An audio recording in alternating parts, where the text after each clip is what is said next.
Ukrainian President Volodymyr Zelensky capped a wartime visit to Washington by asking for nearly $50 billion in additional aid for his country.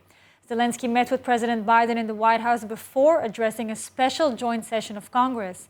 During their meeting, Biden brought up the Hanukkah story, comparing Ukraine's struggle against Russia to the Maccabees uprising. ILTV'S Steve Leibowitz reports. During a closely watched press conference with Ukraine's Jewish President Volodymyr Zelensky, President Biden brought up the Hanukkah story, comparing Ukraine's struggle to that of the Maccabees. A time when Jewish people around the world, President Zelensky and many of the families among them, honored the timeless miracle of a small band of warriors fighting for their values and their freedom against a much larger foe, and how they endured and how they overcame.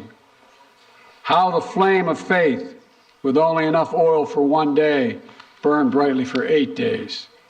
A story of survival and resilience that reminds us that the coldest days of the year, that light will always prevail over darkness, and hope drives away despair. Biden told Zelensky that the United States would support Ukraine in its war against Russia for as long as it takes. $1.85 billion in additional military assistance was provided, including a transfer of the Patriot air defense system. Президент Байден сьогодні оголосив про новий пакет військової допомоги Україні обсягом біля $2 мільярдів. І найсильнішим елементом цього пакету є комплекс Patriot, те, що суттєво посилить нашу протиповітряну оборону. Це важливий крок у створенні дієвого повітряного щита для України. Тільки так ми позбавимо державу-терориста її головного інструменту терору, можливості бити по наших містах, по нашій енергетиці, по наших людях. Zelensky addressed a joint meeting of the U.S. Congress aimed at persuading lawmakers to continue to fund his country's defense against Russia.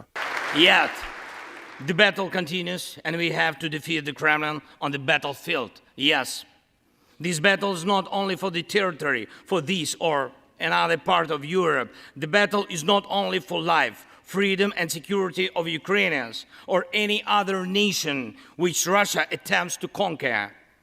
This struggle will define in what world our children and grandchildren will live, and then their children and grandchildren.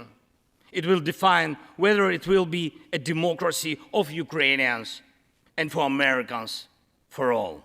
Volodymyr Zelensky, a modern-day Judah Maccabee.